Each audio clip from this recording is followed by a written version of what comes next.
what we're going to be talking about today. We're going to be talking about understanding DNS. We're going to talk about using DNS for privacy and then the best tools to use here. And so again, if you want to connect with Henry, you can go to youtube.com/@techlore and you can find him there. But Henry, why don't we start off with kind of just a brief understanding, like even for me, I think I understand DNS, which is the domain naming systems. That's what DNS stands for. But what exactly is DNS and how is it working behind the scenes? Yeah, I mean, the really typical cliche explanation, which I'll give, because I still think it's a really good explanation, is it's like a phone book for the internet. And so if you are trying to find somebody's phone number and you want to look them up back in the days, you would get your phone book, find their name, and then it would tell you the phone number. A DNS is almost kind of the inverse of that, because the way websites communicate isn't through, oh, where's google.com? When you type in google.com, that's just visually what it's displaying to you, because that's human readable, right? It's Yeah. very obvious to humans, but behind the scenes, it's actually connecting to Google's IP address. And so we don't type in the IP address of every website we go to. And so that is actually the function of domain name servers, is they essentially do this translation for you. But there are tons of different providers that can do that. Just like you can pick your internet service provider, just like you can pick where your traffic is routed when you're using a proxy or a VPN, you can also pick what your DNS provider is going to be. And then they're going to handle all of that for you. That's like the very simple breakdown. And if anyone has more questions about it, just leave a question or something. Yeah. I mean, I've always seen that as an option. Hey, why don't you just change your DNS provider? And I've seen, there's Cloudflare. What are the other options that you have? And why would you choose one over the other, you think? Yeah, so if you're getting started and you just go online and you type in, oh, DNS providers, you're probably going to see a lot of very mainstream names out there. Like Google runs its own public DNS provider, which is typically recommended for people who are looking for speed, because their DNS is quite fast and it's from Google and they have a lot of funding and it's a really intense infrastructure that they've set up. You also have things like Cloudflare, like you just referred to. And there are other like very common DNS providers from just big tech companies. The thing, though, is that those are very prioritized for regular users who aren't thinking about the privacy implications, because the kind of hidden underside here is that your DNS provider sees all of your queries. And so there's a lot of trust you're handing over to your DNS provider. And a lot of people don't change their DNS provider. And typically the default DNS provider is your internet service provider. So Comcast, Xfinity, AT&T, Verizon, who have been caught collecting, selling, using this data. There's no laws around them not to do that. And they also can see all your traffic. And so this is actually like one of the easiest things to do. And the defaults are already there for you. So people never really think about this, because who really understands this behind the scenes? So I hope that kind of breaks down the general concept of what's happening. Yeah, and at that point now, I guess I can see a lot more of the overlap with privacy, because if like DNS is basically a window into what parts of the internet that I'm accessing. I assume they're not, just because they see my DNS query, they see what website I'm trying to go to, that doesn't mean that encryption is broken and they can now look at everything that I'm doing on that particular website, but they can just see where I'm going and infer a lot of things about me based on that. And so I have, as an individual, the ability to ignore that default, whatever that is, whether it's the ISP or even something that my browser does, and I can go into the settings of, I assume, my browser. I'm assuming it's always a browser level unless there's something above that. And then I can choose and say, no, I would prefer to have Cloudflare, or I would prefer to have another DNS provider that respects my privacy, or that isn't Google, or that isn't my ISP. Is that kind of the general privacy angle there? Generally, yeah. And the other thing too is I think it's really important to distinguish that the DNS provider is almost always customizable at almost any part of the stack, which is where a lot of the confusion comes. So you mentioned the browser. That's a very common one. You can set any DNS provider in your browser, and it's not going to be the same as a second browser on your system if you do it on a per browser basis. So that's something that this is where it starts. Like, I don't want to open the can too soon. Yeah. But it's also on a different layer than even your VPN provider sometimes, because when you're using a VPN provider, a lot of times they default to using their own DNS, which is a very good default behavior, because if you trust your VPN provider to essentially become your ISP in terms of what they're seeing, it's also probably the same provider you want to trust with your DNS queries. And so a lot of them default to using their own DNS servers. But theoretically, you can go into most of your VPNs and set Google as the DNS for your VPN.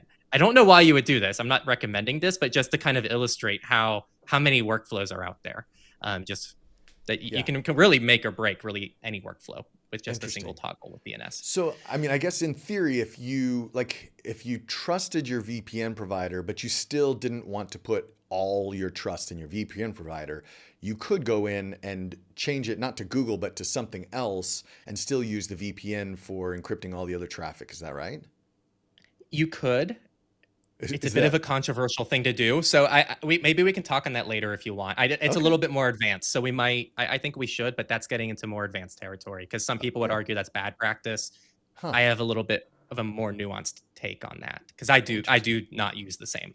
But a lot of people think you should use the same. And that's a bit of a deep dive that maybe we can get into later. But I think we need more groundwork for that first. Okay. All right. Yeah. No, that's good. I'm so curious because I didn't realize that was even controversial. Okay, so we're talking really at the VPN or the browser level.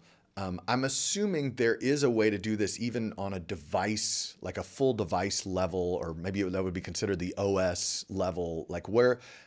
Is that possible as well, where you're making sure that everything that is using either your phone, I assume it might be harder on your phone, but at least on your desktop would be using a specific DNS server? Yeah, so really good questions because this is DNS is it's kind of like audio.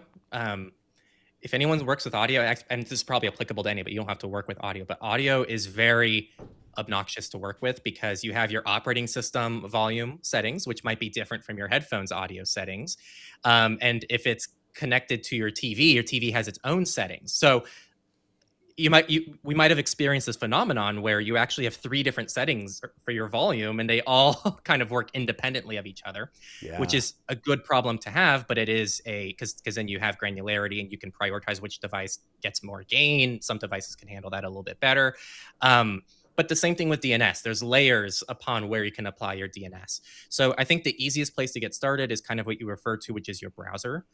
So then all of your queries inside of your browser would go through a specific DNS provider. That's a very easy, pretty safe place to start. If you break something in your browser, you just go in and disable it again. Yeah. If you go a step above that, I would say then you're going into your operating system level. Now, the ways of doing this is different on every operating system. And so I actually think Android is personally my favorite version of how you do this, because on Android you can just go into like your networking settings, and most Android operating systems has just a toggle for custom DNS. It uses DOT, which maybe we can talk about later, like the different technologies that you have accessible to you, and then it just applies it system wide. And in my testing, it even still carries that over if you have a VPN connection. So if you're using Proton VPN, if you're using iVPN, Molvad, Windscribe, whatever VPN provider you like, it'll actually still keep that as a setting. So you'll still use that as your DNS provider. That's not always the behavior. But when you move to other operating systems, it's always different. Every operating system has its own way of setting a DNS on the whole operating system. Some of them are a little better than others and a little easier. And sometimes your DNS provider, if you use something like NextDNS, just has native clients that handle it for you. So you just download a DNS provider's app and then they apply it system-wide for you. The other final thing I will say here, I know it's a little bit annoying and messy, but there's also dedicated desktop clients that happen to include this as a feature. So secretly, your VPN provider is one of those, because again, a lot of VPN providers let you set a custom DNS, which would work system-wide. And some VPN providers like iVPN let you even set that DNS when the VPN is disabled. So then it becomes kind of your like DNS manager almost for your entire operating system. Also, we have tools like Little Snitch on Mac OS that can, I think you mentioned before in the backstage, that can also let you change a custom DNS within that tool. So some tools just can kind of be your DNS manager on the operating system level. And the last one, I know this is really rambly, but it's just kind of all over the place. You can apply it on your router. I was going to So ask. that way, Yeah. all your devices, kind of like a VPN, and it's not different from a VPN, right? You can have a VPN extension in your browser, which only works in your browser. You can apply it on your system. You can apply it on your router. So it's kind of the same for DNS, and I'd say overall, it's quite interchangeable when those tools, like how you play with these tools, and there's a very close relationship. Does Yeah. that make sense? Yeah, I mean, so to summarize, if I can, like you could on a router level, so basically your entire network, you could go from there. You could from the OS level. You could work with DNS on just like an app level but it can still apply to everything, at least on your desktop. I don't know if that works on mobile as much. You can tell me that. And then of course you've got your browser or ways that you access the internet and VPNs as well. I would assume, I guess then on a mobile device, if you're using a VPN that does change your DNS, then that would change it for all of that would entire like device wide. Generally. Again, on Android, sometimes if you set your own DNS in the settings, it will actually ignore the DNS for your VPN. So this is something I always recommend users test. There are tools online, like I think Mulvad has a really nice test. Let me turn on D&D here because I see there's someone just tried to make a call there. I hope it didn't interrupt my video. It didn't. Okay. With, can you repeat the question? Like I was talking about, like with your mobile device, like the VPN will do it for, but you said something about Android. Yes. So again, on Android, it's a little bit different. The thing is, this is all very finicky, and the way that different tools work together is really obnoxious to try to troubleshoot. If you ever subscribe to TechLore, they're not as well done. I think I could do a better job now, but I did a whole deep dive on trying to get custom DNS providers. I see someone left a comment about Henry trying to use NextDNS with Proton VPN. Yeah. It was a pain because the way that Proton handles a custom DNS provider, they only accept IPv4 addresses. And there's different ways that you can set DNS providers if you're trying to use something like NextDNS. Instead of, like, Proton doesn't let you do a custom DNS with DOH or DOT or DOQ, which is just a little bit more limiting because now you're tied to an IP. And so if you switch a VPN server to a different IP, the DNS provider doesn't know that it's actually you using it. So normally it's easier if you go domain based, because a domain is variable. Like Google, when we go back to what a DNS is, Google can switch their IP addresses behind the scenes. You're still going to type google.com.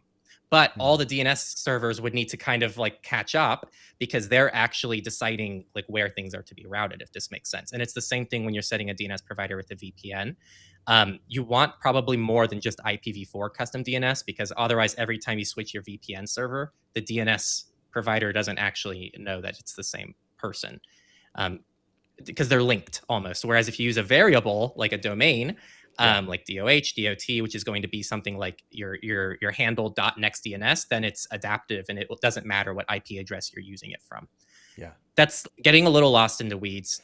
To put it simply, I recommend everybody troubleshoots. Mulvad has a good tester on their website. You can use any kind of IP leak websites. A lot of times they'll show your DNS server as well. If you use a tool like NextDNS, you can just use the test.nextdns.io domain, I think is what it is.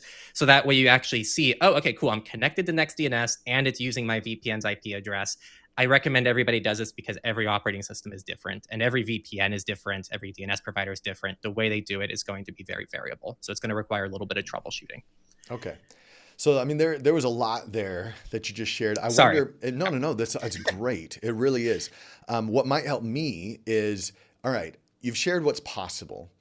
Tell me what is your setup and why you did it that way. Yeah, I'll share my setup in a second, but I want to start by just saying this is more advanced. I don't actually think most people should do this because, not because it's wrong or bad, it's just not the best starting point. I think most people, maybe just starting with a VPN, if you already are using a VPN, is fine enough. That's already giving you the privacy benefits of a DNS provider. However, if you want more customization, and I'll talk about some of the reasons you might want that in a second, then you might start looking at custom DNS, how it interacts with your VPN, and where you might try to apply a custom DNS where you want to use a VPN, because sometimes they don't get along very well. Now, for me, I have a NAS that is behind me. You might be able to see it. It's that black box. And I need to connect to it outside of the house. And so I use a tool called Tailscale. for the purposes of this video, Tailscale just connects me to my NAS. It's a VPN connection, WireGuard, just like any other VPN. And Tailscale just happens to have a Mullvad integration. So you can use Mullvad VPN as part of the same VPN connection that you use to connect to your NAS at home. Okay. So I just have to have one VPN connection. We can ignore the whole NAS piece now, and we just can say, I'm using Mullvad VPN, even though I'm using Tailscale VPN, but it's actually routing through Mullvad. And I'm using NextDNS as my DNS provider. NextDNS is not just a more privacy-friendly DNS provider. I'd say there's kind of two benefits you get from changing your DNS. The first one is what we've been talking about, which is you're just getting more privacy from your DNS provider and they're not tracking you. The second layer of it is actually customizing what your devices can connect to. So NextDNS, Control D, these kind of more custom providers allow you to add, you can block Reddit. I do this. I can't access Reddit on any of my devices. I can't stand Reddit. I think Reddit is just not a good place to be, for me at least. I would argue for most people, but like there's very little productive discussions on Reddit. And so I said, I don't want to be a part of this anymore. And sometimes I'll click a link that someone sends me and it happens to be a Reddit link. And then it just says, I can't access it because I'm using NextDNS. But that's even customizable per hour. So you can say, I want Reddit blocked from 8 p.m. to 8 a.m. when I'm supposed to be sleeping. You can also make it a little bit more broad. So you can say, I don't want to connect to any social media accounts between 8 p.m. and 8 a.m. Or you can say, I don't want to access not safe for work content at all. I just want that blocked. I want to block gambling. I want to block this. It's also a very powerful filter for people who want better relationships with technology. And it's good if you have kids. So if you have kids out there, you can just set up a DNS filter for them that pretty much like lets them access the internet, but it blocks malware. It blocks things that you don't want your kids to access, essentially. So there's a lot of like feature-rich benefits to using a DNS provider as well. Yeah. But you have to pick a DNS provider that has those extra features. Yeah. If this makes sense. Yeah, no, that does. So that kind of moves in, I guess, to kind of the security side of stuff because, yeah, like if I'm using that DNS provider and that DNS provider does allow for those kind of customizations, then yeah, I can see how that would benefit me as like a dad. I want to make sure that my kids can't access. I mean, is it possible to just do whitelisting to say, you know, he can only access these particular sites during these particular hours? So it's going to depend again on your DNS provider. When you use something like NextDNS, you can do anything with it. You can make everything blocked by default and just whitelist a few sites. You can make everything allowed and just blacklist a few sites. You can do it again per category. You can do it per profile. So you can have different profiles for different use cases. Like I want this stuff blocked in one browser, but not another, and it's all under the same account. You can do anything in NextDNS or probably Control D as well. That's another alternative to NextDNS. Okay. However, just keep in mind, there are simpler tools. One of my favorite tools is Mullvad's DNS. A lot of people don't know this. You don't have to use Mullvad VPN. Their DNS providers are public. Anybody can use them. Not only are they privacy respecting, but they have pre-built filters as well. So in Mullvad's filters, they have just, again, you can't change these. So Mullvad maintains them for you. But they have malware blocking and they have a whole chart on their website. Like you can do their malware blocking one. You can do malware and ads. You can do malware ads plus family filter, which is going to block things like NSFW. And then you can also do plus social media sites as well. Like I think they have social media. So you kind of pick which DNS you want, and then that's going to have the filters applied. And really quick, I saw someone left a comment. How do I check? You can also use Mullvad for that. Mullvad.net/check. It will show you if you're using a VPN. Theirs is obviously going to tell you if you're using Mullvad, but you can just click the dropdown and it tells you what your IP address is, and you can correlate that accordingly with your location. It tells you your location, and then it tells you your DNS servers and if you're having any WebRTC leaks. So it's leaking your IP address to websites. Okay. I hope that helps. Yeah. Wow. I mean, there's so much there. Sorry, I know it's so messy. Yeah. No, it is. It's like, it's this weird thing where it is a technology that works behind the scenes. I would say that the average internet user doesn't even know what's happening with DNS. And yet it does have impact on our privacy, and it does have an impact. Like we can use it as a tool to create better security for our internet connection and all of our devices. So it does seem like one of those things where it's worth spending the time, at least having a basic understanding. Cause there's a lot of what you're saying where I'm like, I'm gonna have to spend a little more time like digging in and trying to really get this, but also weighing the pros and cons of really going down that rabbit hole. Yeah, I think a good starting point, because again, it's very messy and a lot of what I'm saying is very conceptual. It's really hard to actually understand how it works until you use it.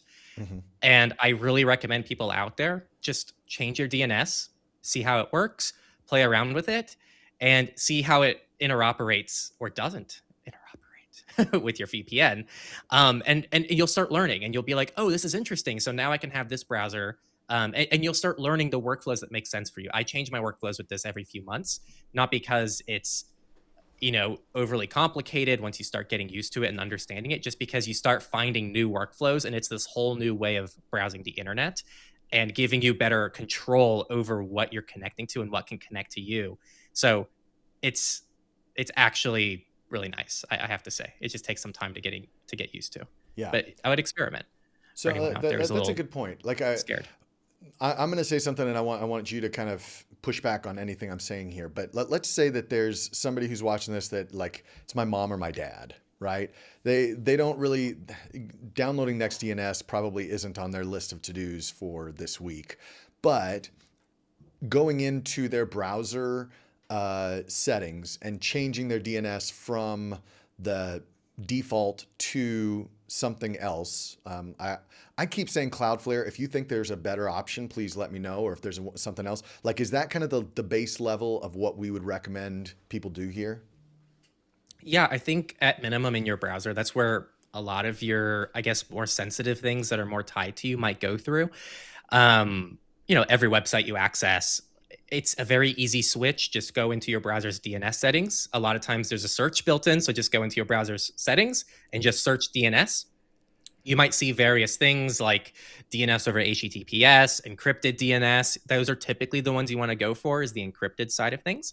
And maybe we could touch on that whole, that's a whole other can of worms as well. So maybe the two can of worms we have, I think there's three of them. And I saw a person ask about it. The first one is like the different DNS technologies, because we have DOT, we have DOH, we have DOQ, we have SNI, which I know someone asked about, which is another big rabbit hole on the technical side of things. And then we also have, there was one earlier. Oh yeah, combining or switching the DNS from your VPN are kind of like the three big rabbit holes. But for regular people, just changing your DNS to be anything else in your browser is good. Cloudflare, like you said, I think is fine. It's going to be probably the most performant out of all the main ones out there. They have really good infrastructure. They do have a better privacy policy than something like Google. But I know some people still don't love Cloudflare. I wouldn't go with Cloudflare. I might use something like Quad9. Quad9 is a Swiss-based DNS provider. They just do malware filtering by default. It's a very good organization. They're nonprofit. You can also just use one of Mulvad's. Like, you can use Mulvad or Quad9, I'd say, is two very easy starting, or yeah, Quad9, Cloudflare, and Mulvad. I think all three are really good starting points. They give you the addresses to use for each browser. All of them give you instructions. So if you type in Mulvad DNS, there's a whole page that goes, here's how to set this exact DNS inside of this browser, whether it's Chrome, Brave, Firefox, etc. And same thing with Quad9. They have instructions on their site, and also Cloudflare will have instructions too. Okay. And if you're watching this not live, I know everybody who was watching this live, I can't really change this on the fly, but if you're watching this not live, I will try to put some links in the description. If you're one of those people that's like, hey, I do want to try to use Quad9, or I want to use one of these others, I'll try to put some links that will help in that step one of the process. Okay. Before, like, I think at this point, like, gosh, it feels like there's so many different directions we could go. And there are some rabbit holes, honestly, I just don't think it's necessary to go down. I'll leave that for your forum or whatever, for people that really want to get down and dirty. The next thing I want to talk about is going to be the different programs, the different tools that you use. And before we do that, I do want to just take a quick break and just let you know, oh, that's the wrong one. Just let you know that this live stream is being sponsored by PROTON. PROTON has been a great partner over the years. I've actually visited their headquarters in Switzerland. I've met with their CEO. He's an incredible guy. Their team is just amazing. And there's a lot that I trust about what they do. But the great thing is I don't have to put too much trust in them as a company, because everything is end-to-end encrypted. So it is a privacy-first email service. I'm not going to speak for Henry, but I know that he's talked about it in the past. I use it all the time, and I recommend recommend it. It offers incredible end-to-end encryption, a lot of email aliases. That's another thing that I've used a lot that I really enjoy. Proton also has a simple login that they purchased and they've kind of integrated, which allows me to just create aliases on the fly, also as part of Proton Pass, their password manager. But all of this, you can give them a try for just $1 for the first month. If you go to allthingssecured.com/protonmail, just give it a try, see what you think. And even that $1 is under the 30-day money-back guarantee if it's something that you don't enjoy. But if you are looking for a better, more privacy-respecting email provider, Proton Mail is the way to go there. So again, thanks to Proton for sponsoring this, and go to allthingssecured.com/protonmail. If you don't have an account, just create one for $1, give it a try, and then go from there. All right. So Henry, what are the tools? We've talked about going into just settings of something like a browser and changing your DNS settings there. But what are the tools, the actual tools that you would either download or extensions? Like what are the things that that we could use or that you use to either build better privacy or security via DNS? Yeah. So again, this is something that's always evolving for me, and so I'll do my best to kind of generalize this advice so it's a little bit more useful for people.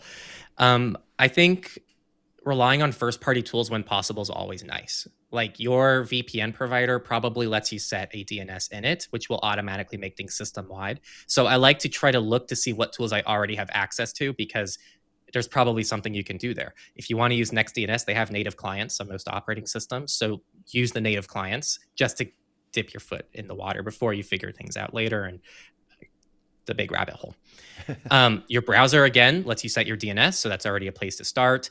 And then also you have, like I said, your VPN. So if you're using your VPN and you set a custom DNS there, I actually can sometimes turn that off in the browser because it's going through the system. And sometimes I want it to follow the system. If I disable the VPN, I actually sometimes might want to get my regular ISP's DNS for troubleshooting, for example.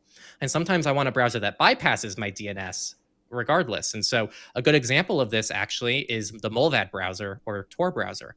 They pretty much will punch through whatever you have set on your operating system and will apply their own DNS on top of it. So this is actually really nice for me for troubleshooting, because my NextDNS filter sometimes will block random websites. And then I don't know, is this site not loading because of my VPN, because of my DNS, because of my Wi-Fi, because their site is down? And so I'll copy the URL, I'll open Molvad browser and put it there, because it's using a standard non-filtered DNS provider. And then I'm like, oh, the site works. So I know my DNS is blocking it. And then I have to go into my DNS and then remove a site. So use tools you already have access to and or native DNS tools first to get started, because I think that's the easiest starting point for most people. Okay. So yeah, like that, I can see how that would be. Like you start getting into this rabbit hole and then suddenly you can come across things that just break your internet experience, and you've got to troubleshoot where that's coming from. Yeah. Again, this is for NextDNS stuff. I think if you're using just regular DNS providers, NextDNS is still a simple tool, but when you start applying a lot of filters, sometimes like they have an AI-based filter, for example, which tries to use artificial intelligence in a private way to see like if something kind of is acting like a malicious website. So these kind of more adaptive filters can sometimes be a problem. And I have one too, where all newly registered domains for the last 30 days are automatically blocked. So this is probably the biggest false positive that I experience. If someone just registers a domain and they send me their site, I can't access it. And that's a very common tactic used by people who spread malware. They don't normally have their domains live for a long time. And so when you set that window, it's a little bit of a security boost.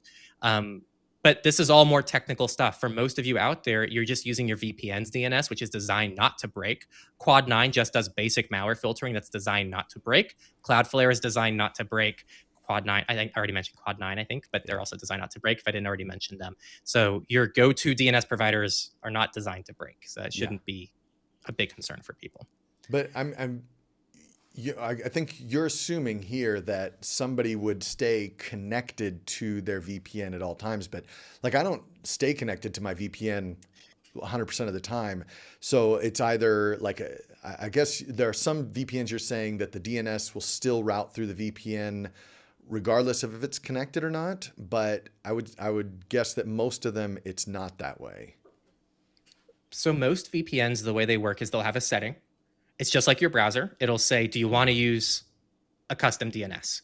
Now, a lot of times, and this is something people don't know, it's a fun fact because you probably all secretly are using, everyone's secretly using DNS, but you're probably already using DNS filters.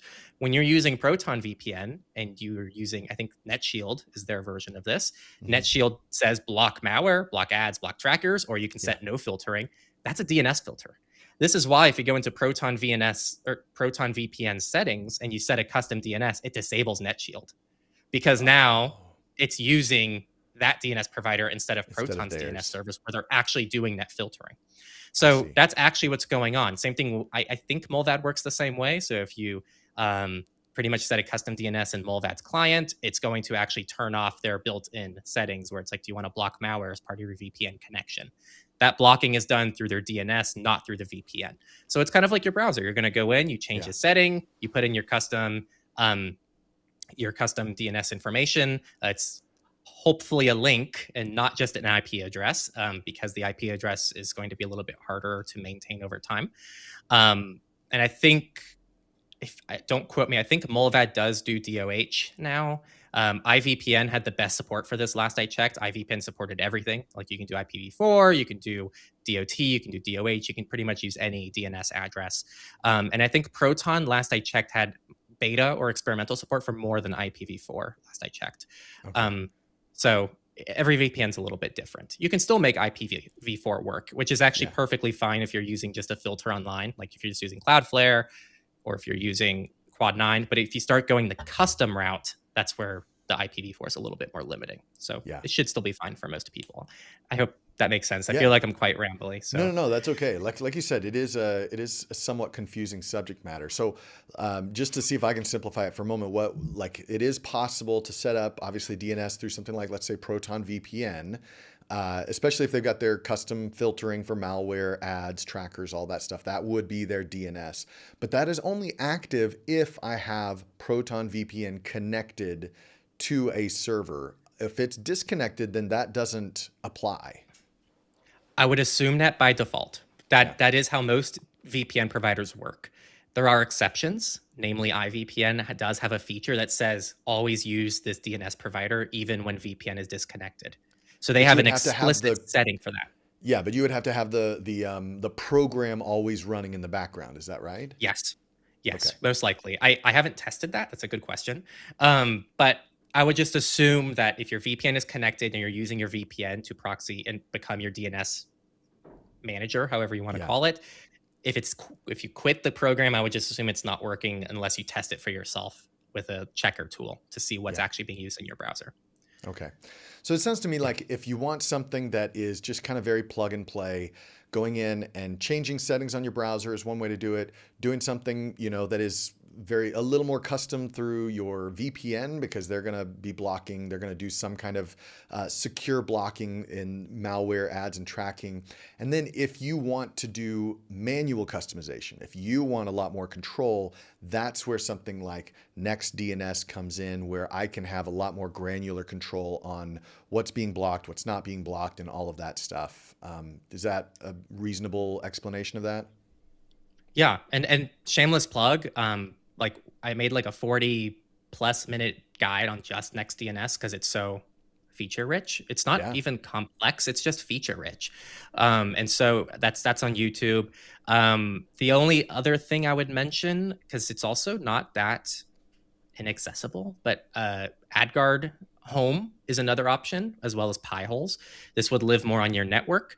So if you're more technical and you want that option as well, this also plays nicely, because then you can do kind of that filtering on a network basis, typically with more than one device.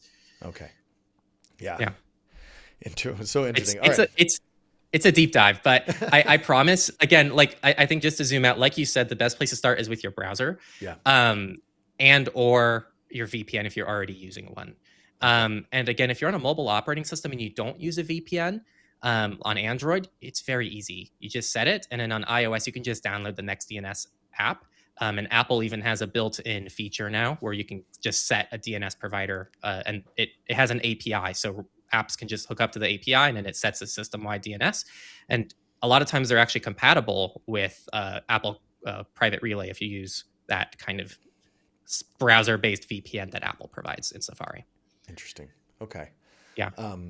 All right, that's a really mess. helpful. Like I feel like we could probably talk about this for so much longer, because I've got a ton of questions. Maybe if you're watching this right now, you've got some Yeah. questions as well. I would hopefully we can maybe avoid going too far down the rabbit hole for those that are asking questions. However, we're gonna do one more thing. I want to ask Henry about Little Snitch, what it is and how that works. And then while he's answering that, I encourage you, if you're live right now, to go ahead if you have questions, because we're going to follow this question up with some Q&A from all of you. And so I'll be kind of going through and looking at these comments while Henry's answering the question about Little Snitch. And then we'll go into a little live Q&A using your questions. So go ahead and think about that. Leave that in the comments. Henry, I've seen you talk about Little Snitch. I purchased and downloaded it. I've got it running on the computer even right now.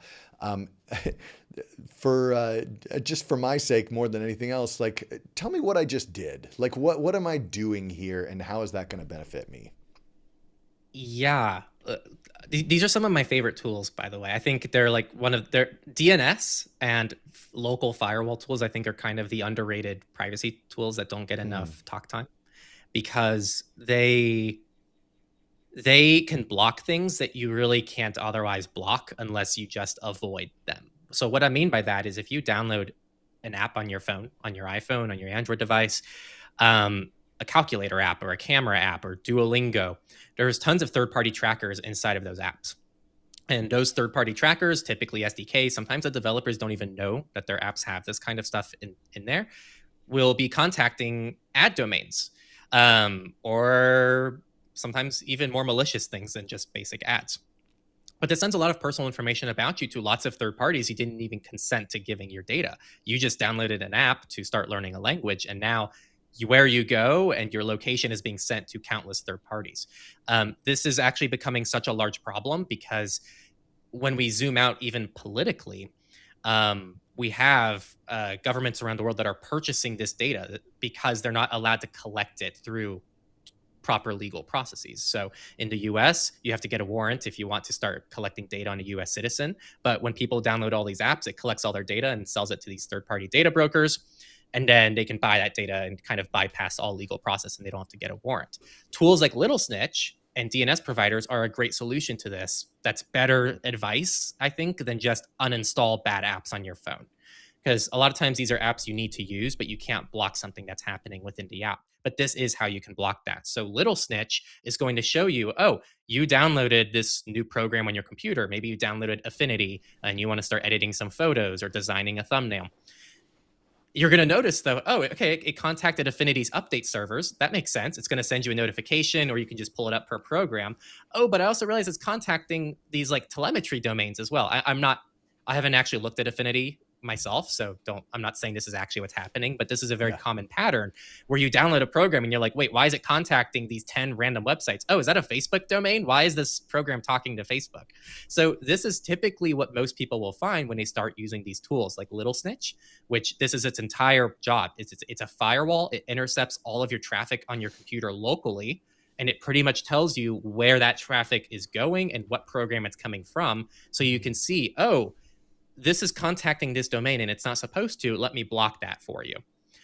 The equivalent of tools like Little Snitch on Mac OS is Lulu. Lulu is an open source free version of Little Snitch, but I will say Little Snitch is a lot more usable. So I think for most people, it's probably a better option. And then when we move over to other operating systems, on Windows and Linux, we have the Portmaster, which is open source. It's a very similar concept, though. It's going to tell you, oh, hey, this program you installed or these programs you already have installed are contacting these domains. Can we apply a filter list to block things that we already associate with big tech companies, with ad tracking domains, etc.? And a lot of these tools also allow you to set a custom DNS, whereas that's where all this discussion kind of connects. So I think your question does a good job of illustrating kind of the power of these tools. And I hope I didn't take too much time to explain No. That's great. I appreciate you sharing a little bit about that. I have, like I said, because of your recommendation, I went and tried it out, and it's been very, very interesting. And you're right. It does, like, it lets me know. Did you learn anything new? Huh?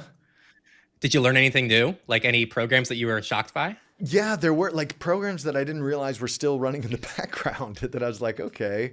And so, blocking their access or just removing that app altogether because I was like, I don't even use that anymore. Why is that still on my computer? So, yeah, those are the type of things that I definitely don't want happening in the background of my computer. So, all right. Well, let's go ahead and move into a Q&A section. There's a couple of good questions here that I want to add in. The first one comes from Andrew. This was seconded by somebody else. It says, what are your thoughts on Portmaster? What are your thoughts? I don't even know what that is. Do you have an idea of what that is? And is that related to this topic of conversation? Yeah. So that's the Windows and Linux version of Little Snitch, essentially. So if you Okay. like this concept of Little Snitch, of analyzing what programs are contacting what, they're also powerful for your operating system itself, too. People really like Portmaster on Windows because Windows contacts who the hell knows how many domains Yeah. nowadays. And so when you download Portmaster, it actually automatically can block a lot of those Windows domains for you out of the box. So they're good firewall tools. Okay, cool. All right. Well, that's helpful. Let's see here. This was a little bit of I'll read this out here. Steve says, I'm using the NextDNS macOS client for system-wide DNS services on my Mac. I also run Proton's VPN extension in my browser. In this situation, is Proton my DNS provider only within the browser, or is it going to be messed up? Yeah. All right. So to summarize that, and I know the answer to this firsthand because it's actually one of my most it's something I'm frustrated by personally. So Okay. the question here is if you apply a system-wide DNS on a desktop operating system, let's say NextDNS, let's say Quad 9, let's say Mulvad, and that is applied system-wide, and in your browser, even if you have your browser set to follow your system DNS, and then if you install a browser VPN like Proton VPN in the browser, will you still be using that system DNS or will it be using the VPN's DNS? It will almost always, unfortunately, this is unfortunate to me, use the VPN's DNS and it will override everything else. Hmm. This is kind of because here's the thing: VPNs are really hard to whitelist websites that don't work. Right? If I'm trying to access a bank website and they're blocking my VPN connection, it's really hard to go into your VPN client on your operating system and say, well, don't apply your VPN connection to chase.com or bankofamerica.com or Amex, whatever you're using. That's not Yeah. really a function in most VPN clients. But in your browser, typically that is an option. So Proton VPN is a good example of this because in Proton VPN's extension, you can actually pretty much do a split tunnel for one website. Okay. But even when you do a split tunnel, I don't think it falls back to your regular DNS. I could be wrong about that, but my dream setup is a custom DNS that works with a browser-based extension, and then I don't think I would use an operating Okay. system-based VPN at all. All right. Sorry. That's interesting. I'm sure like it's one of those things where you just kind of have to test and see what's actually happening. You mentioned a little bit of this earlier, but if you can answer this question first by explaining what a Pi-hole is, and then you can answer the question here. He says, I have a coworker that swears by Pi-hole and says that it even removes ads from Hulu, Netflix, etc. I use NextDNS and love the service, but I wonder, is this valid with Pi-hole? Yeah. Okay. So Pi holes essentially are going to be a form of NextDNS that you control a little bit better. I would say. I think for a regular user, NextDNS makes more sense. They handle a lot of the infrastructure. It's not something you have to really spin up or set up. But if you want more ownership, if you want something open source that you control that is yours, I think Pi holes are really powerful tools. Or you can use something like AdGuard Home as well. And Um, these are and pieces of software, or this is hardware? Yeah, there's many ways to like host them. You can do it on your network. You can do it on like a VPS, I think even. So you can even Okay. host a server. This is kind of a realm I haven't explored as much because I haven't found a good use case for it for me. But people swear by these tools. They do a really good job. The only thing to be aware of, and this speaks to another thing, just very quick side tangent, it doesn't always block ads because DNS only blocks on a domain name basis. And a lot of times, like YouTube, for example, does this where YouTube combines the ads that they provide you on youtube.com as part of the same domains as the service. So you can't just block youtube.com. from your DNS provider. That's why you still need a browser-based ad blocker as well. But your DNS is still a good backup. It will still block some things, and it will definitely block things away from your browser very cleanly. Okay. All right. I hope that makes sense. Yeah. Yeah.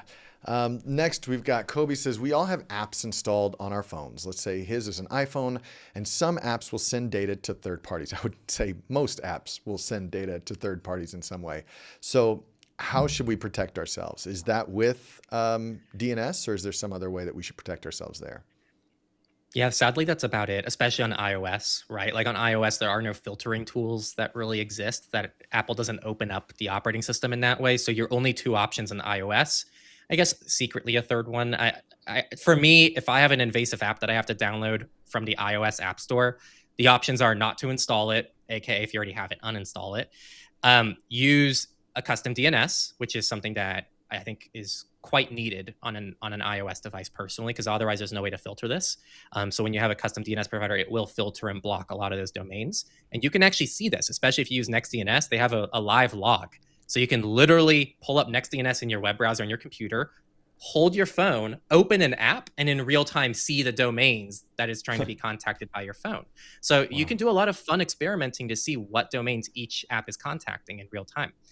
The third option is you can move something to a web app. This is kind of a secret tip that I really recommend people consider, because when you move something to the web app, so I think a good example of this is Instagram, Facebook, these all can be used inside of your web browser. You can even add them to your home screen and they can somewhat function like an app. But if you're doing that inside of Safari, and Safari has an ad blocker, then Safari is now going to block a lot of those things that you wouldn't be able to block if you were using the native app. So that's kind of the secret third option if you want a little bit more control over your mobile devices. Interesting. Huh. Yeah.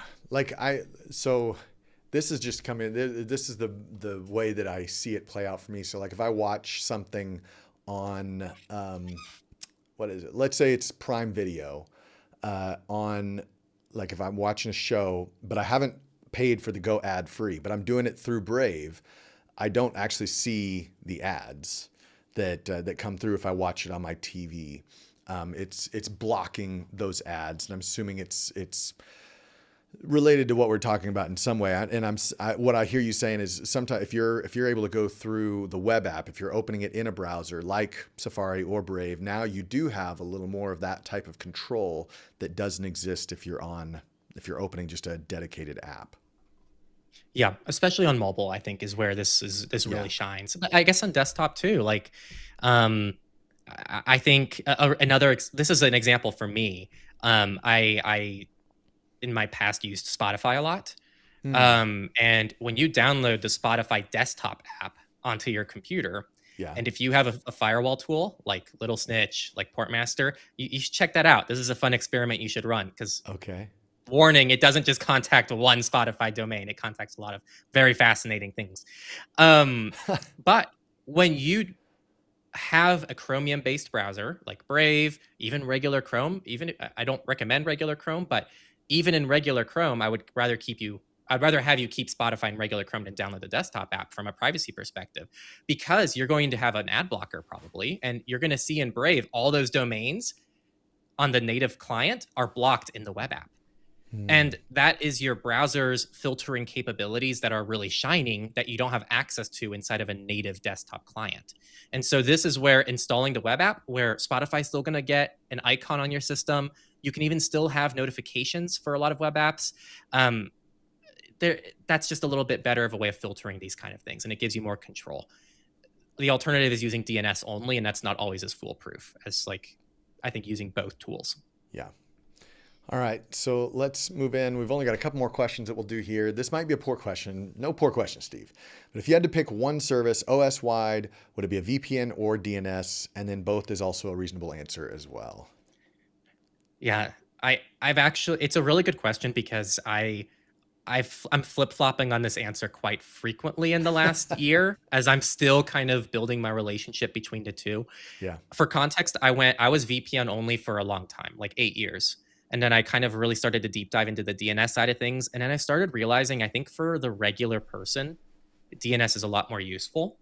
And here's why I'm saying that. Again, these are both powerful tools that target different things, and they target similar things. If your VPN has malware ad tracking protection, like we talked about earlier, you're actually getting the benefits of custom DNS. But Yeah. for the sake of this conversation, I think where DNS really shines is where you have to use more privacy invasive services. So if you're a regular user who has 100 apps on their phone who are all contacting all these random third-party domains, that person's going to get so much more benefit from a custom DNS provider than if they just install a VPN and change their IP address. It's like, okay, so all these third-party domains are still going to collect all your data. It's just changing the IP address. It's like that's nice. That's still a privacy benefit, but it's not as much as blocking those domains outright. Yeah. Again, the nuance is a lot of VPNs nowadays will block that as well, but VPNs also cause breakage. They normally cost money. DNS providers are free. They break less. You can install them system-wide a lot easier than a VPN. They don't use as much battery. Like, I just think it is a better tool for the average person to dip their toes in the water. And I think VPNs are more of an intermediate tool if I had to kind of try to group this up a little bit more. Okay. All right, we'll finish up with this last question that has the potential of diving too deep down the rabbit hole, but I'll ask it anyway and see what you can do with it. How will encrypted DNS protocols like DOH and DOT affect existing security measures such as DNSSEC? And what trade-offs arise between user privacy and monitoring for abuse or censorship? Yeah, so I took down notes here because I don't memorize all the port numbers of things beforehand. Okay. But the three main things that I would just point people to, we have DOH, which is DNS over HTTPS. I'll talk about what that is in a second. We have DOT, which is DNS over TLS. And then we have DOQ, which is DNS over QUIC. DOH is probably, I think, a good thing that most people should target. It uses port 443, which is the same exact port that everything else uses for HTTPS websites. So it blends in very nicely. It's hard to block that, and it's good for censorship resistance. QUIC is better, I think, for almost all things, actually, but it's very new. Not everything supports it yet. You have to really be using the right tools that support QUIC to actually get the benefits from it. DOT is a little bit more legacy, but it's still good and it's still there. Now, the only other thing that I would say I would kind of think about, there's this concern. I saw a semi-viral YouTube video that was making the rounds a few days ago, or maybe even yesterday, about SNI and how SNI pretty much is this plain text thing as part of the exchange between queries when you're using even these encrypted forms of DNS, which still exposes things in plain text. This is a problem that's getting better. So browsers are handling this for you. We have ECH, which is encrypts client hello, which is a weird acronym. But Firefox enabled this by default. Chrome is getting on this. Any site that uses the proxy in Cloudflare is going to start using that. And so I'd say for most people right now, just go for DOH. I think it's a good starting point.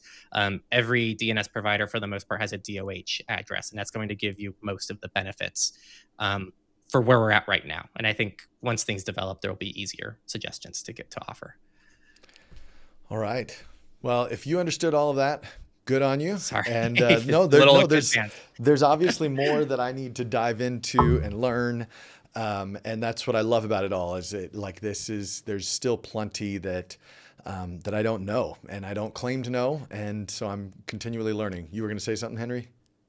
Yeah, I mean, it wasn't going to be too relevant, but I'll say I'm not an expert on DNS. This is me just as a regular person that's been kind of stumbling on it more and seeing how it interoperates with other tools that I use.